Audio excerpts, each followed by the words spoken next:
बिस्मिल्लाहिर्रहमानिर्रहीम। सामीन, पाकिस्तान का आर्मी चीफ कहता है कि वो कश्मीरियों को भारत के तसल्लुत से आज़ाद करवाने के लिए मज़ीद 10 जंगें लड़ेंगे। बिस्मिल्लाह। आप सिपह सलार हैं, आप जंग लड़ें, हम आपके साथ हैं। लेकिन जंग शुरू करने से पहले आलिजा, हम आपसे एक सवाल करना चाहते हैं। एक सीधा सा सवाल है। पाकिस्तान की तारीख में लिखा है कि सन 1962 में पाकिस्तान को कश्मीर पर कब्ज़े के लिए चीन ने मशवरा दिया था।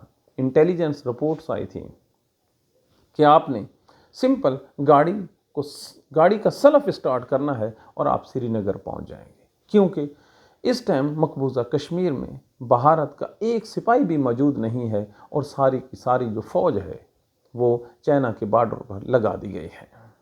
सर जी, उस वक्त के वज़ीर ख़ारजा जनाब जुल्फ़िकार अली भुट्टो, ये जो आई थी पेशकश चाइना की तरफ से, उसको लेकर गए थे जनरल साहब के पास। लेकिन जनरल साहब ने महज अमेरिका के कहने पर, जी हाँ, अमेरिका के कहने पर ऐसा ना किया, और यूं इसके बाद कश्मीरियों का खून जो है वो बहता और बहता और बहता शुरू हो गया। कौन इस खून का जिम्मेदार है? क्यों उस वक्त इतनी बड़ी ऑफर को कबूल ना किया गया? तो कौन है उसका ज़िम्मेदार? तारीख़ बताती है कि जनरल अयूब खान ने, जो उस वक्त पाकिस्तान के स्याह और सफ़ेद के मालिक थे, जैसे अब जनरल साहब आप हैं, उन्होंने हिम्मत नहीं दिखाई, बल्कि अमेरिका के झूठे वादे पर अमल कर लिया। उस वक्त अगर पाकिस्तान में सिविलियन हुकूमत होती तो यकीनन पाकिस्तान के सिविलियन, जैसे फ़िरोज़ लोन था जिसने गवादर ख़रीद कर पाकिस्तान में शामिल कर दी, उसी तरह एक बहुत अच्छा डिसीजन लेते और आज श्रीनगर पाकिस्तान का 5वां या 6ठा सूबा होता। हजूर अनवर, ज़रा सोचिए और जो तारीख़ की किताब है उसको खंगालिए और इस पर एक कमीशन बनाइए कि कौन ज़िम्मेदार था और उसको क्या सज़ा मिलनी चाहिए। यकीनन इस वक्त आपको फुर्सत नहीं है 9 मई से, कभी टाइम मिले तो इस बाबत ज़रूर इंक्वायरी कीजिए कि 1962 में ये जो मौका था इसको क्यों गवा दिया गया।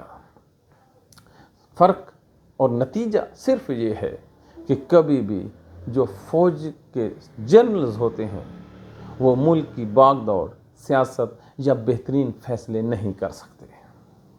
जान के मान पाऊँ तो जनरल मुशर्रफ का देखिए, पाकिस्तान में कभी सुना भी नहीं था कि कोई दहशतगर्द भी आता है, वो ख़ुदकुश हमला भी करता है और हमारे मुल्क में जो दहशत है, जो बम हैं, ये फाड़ दिए जाते हैं।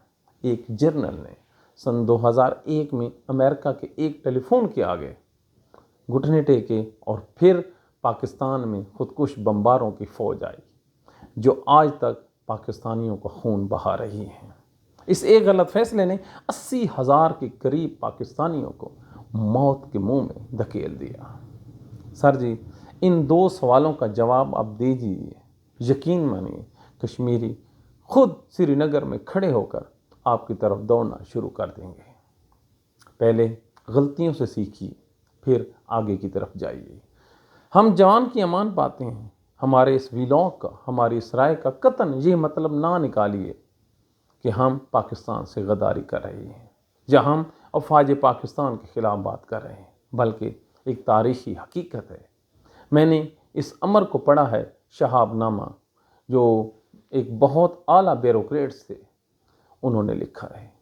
मैंने इस फैक्ट को पाकिस्तान के जो लिखने वाले लिखारी हैं, तारीख़ की किताबों में इसको लिखा है। मैंने इस अमर को पाकिस्तान के जो फ़ौजी जो लिखने वाले हैं उनकी तहरीरों में भी पाया है। हजूर अनवर, तो पहले इस चीज़ का हिसाब और पहले इस चीज़ की तहकीक कर ली जाए कि क्यों हम उस वक्त आंखें बंद कर लेते हैं जब जन्नत हमारे सामने होती है, और जब वो जन्नत हमसे अल्लाह ताला छीन लेता है तो हम बड़बड़ा कर उठ पड़ते हैं कि हाय जन्नत, और फिर ना हमारे पास ज़मीन रहती है और ना ही जन्नत तक पहुंचने की सकत। अब कश्मीर बहुत दूर हमसे चला गया है।